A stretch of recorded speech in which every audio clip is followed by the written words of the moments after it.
Hello people, and welcome back to the channel. If this is your first time on the channel, a special welcome to you. I ask that you check out the rest of my videos. If you like what you see, give them a thumbs up, leave a comment, but more than anything, I'm asking that you subscribe to the channel. Today I'm asking the question, is Jamaica ready for the Lumi currency? And is Jamaica ready for gay marriages? So that's two questions that I'm asking today, and I'm gonna get into the details, people. So for all of you like myself who didn't have a clue of what exactly was the Lumi currency, I'm about to clear that up for you. The Lumi currency is a recent design currency that's being propositioned to the Jamaican government or the Jamaican people in a manner to be respected as a currency. But let me get into the detail. A treaty was signed in 1738 by a ruling Britain, giving the Accompong Maroons rights and ownership over the land. And the part of the treaty read as follows: that they shall enjoy and possess and posterity forever all the land situate and lying between Trelawney Town and the Cockpits, to the amount of 1,500 acres, bearing northwest from said Trelawney Town. But even though the treaty gave the Accompong Maroons right to ownership of the land, nowhere in the treaty is it stated or made clear that Accompong in St. Elizabeth should be recognized as a sovereign state. Despite the non-clarity or the non-existence of the treaty naming Accompong as a sovereign state, the Accompong Maroons of St. Elizabeth for the last 10 years have interpreted this treaty as them having sovereignty. And because of this, a Colonel Ferren Williams of the Maroons believed that they should have their own currency. He believes that they should have their own money, which is a total different currency from the Jamaican dollar, and that's where the Lumi currency comes in, people. The Lumi currency has been printed and is in somewhat of a circulation and can be attained at what they're now calling a Central Solar Reserve Bank of Accompong. The Central Solar Reserve Bank of Accompong at the moment is just pretty much a pink building, pink two-story building that looked like someone's house. And from my understanding, they even have a Minister of Finance, I find it really funny, but I don't want my viewers and subscribers to find it that funny, especially people who consider themselves of Maroon descendant. While I'm speaking of Maroon descendant, I need to get into Maroon in a minute. But yeah, they've got a Minister of Finance. The Minister of Finance, he was not named, but it said that he was also the investor. So, I don't know if it's a local investor or an overseas investor, but someone is reaching into their own pocket and printing these Lumi currency. Where Lumi currency is concerned, whether Jamaica validates it one day or whether Jamaica continue to see it as monopoly money, I personally would like to have one, and I'm serious. For you guys who don't know, I'm a currency collector, and even though the Lumi currency is kind of like in a gray area at the moment and nobody knows whether or not it will be validated or won't ever be validated, I would like to have one. I collect currency, people, and for that reason I took out my currency collection just to show you guys.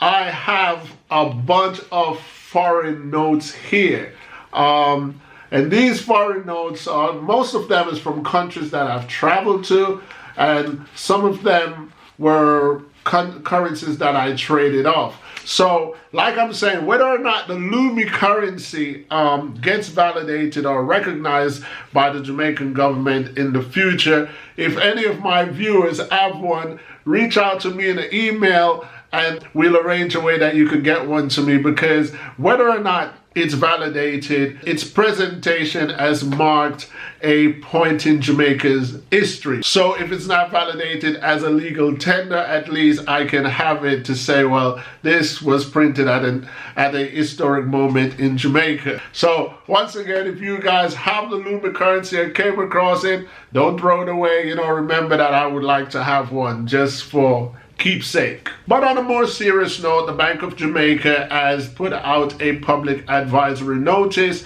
to make the Jamaican people know that it has no association with the Lumi Currency, nor does it have any association with the Central Solar Reserve Bank of a compound. The Bank of Jamaica has further made itself clear to the Jamaican people that legally it is the only institution who possess the right to distribute legal tender across the island of Jamaica, which is, in other words, considered valid money.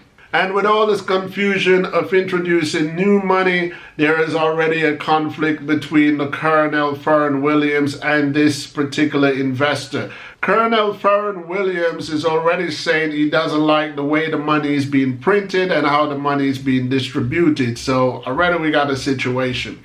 Some people of the community are in full agreement with the sovereignty. Other people think it's a joke. Some people think it's just a scam. I would like to know what you, my subscribers, think. I find it funny, and you know what? I can't even specify what areas of it I find funny. Maybe it's because I find too many areas of it funny. So I wouldn't even edit out the part of this video where I couldn't help myself from laughing at hearing it, you know. I mean, here's the thing. I believe that the 1,500 acres of land that was actually written in that treaty should be regarded above any other section in Jamaica, so to speak. But I do not believe that it should be given sovereignty. Jamaica is not a very big country, and here are some people that's in Jamaica that's seeking that 1,500 acres of land to be independent as a country of their own. To me, I'm not saying it's impossible, but to me, it's going to create more confusion and more conflict than it's going to make the whole united land run smoothly. I understand that a lot of Jamaicans all over the island of Jamaica are desperate for better government and desperate for better care in their own land. And maybe for that reason, these people are using technicality to try to get that land and see if they could provide better life for themselves.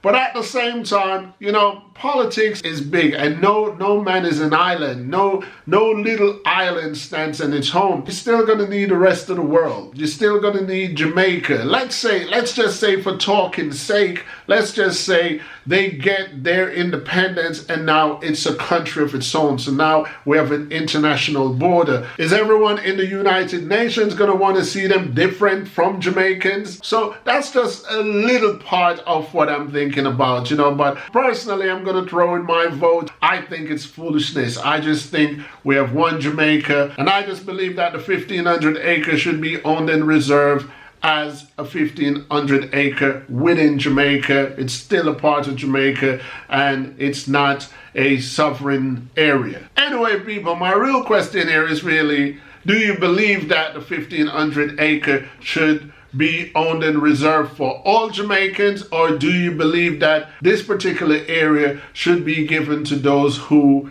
call themselves Maroon? Now that I've mentioned Maroon, let me also ask another question. Of course, I could Google it, I could read books and research, but I want you, my viewers, my subscribers, to also have a great contribution onto the channel's platform. So my question is, who exactly are the Maroons? Am I a Maroon because I'm a Jamaican? Because growing up, I remember my mom always says we're of Maroon descendants, but I've never asked how or asked why. So I want to know what differentiates Maroon Jamaicans from the rest of Jamaicans. Tell me, how do I know whether or not I'm a Maroon versus you who may not be a Maroon? The next question that I want to ask on the channel is Jamaica ready for gay marriages? I'm not saying anything more. I'm just asking whether or not Jamaica is ready for gay marriages, because apparently last week sometime there was some conflict between the LGBTQ group and I think it was the mayor for Montego Bay. I think it was the mayor for Montego Bay about renting out a spot. And the little bit that I caught, it was, Christian people came out and they had their plaques and everything and saying what is abomination and so on and so forth. And the founder of the LGBTQ of Montego Bay, I think it's called Mobe Pride, something like that, don't quote me on it. He was saying that he was only proposing to have a community conference with the LGBTQ members and the Jamaican citizens of the community to come in and ask the question, is Jamaica ready for gay marriages? He was saying in his defense, it's not as if two men or two women were about to get married. Apparently some documents were supposed to sign that weren't signed, and for that reason they weren't allowed to have the auditorium that they wanted. But considering that the conference didn't go down, I decided to put it on my channel so maybe the LGBTQ community could see what Jamaican people think of the question that they wanted to ask in the first place. The question again is Jamaica ready for gay marriages? If yes, why? If no, why? People, today I have no one to big up, but like I always say on my channel, if in your comments you put hashtag big up, then I will take it that you're bigging me up, and in my next video or sometime in the future, without a doubt, I will add you to my big up segment and big you up as well. That's pretty much it for me today, people. As you know, on my channel, I welcome thumbs up, thumbs down, agreement, disagreement, because at the end of the day, each one teach one. Until next time, people. Peace.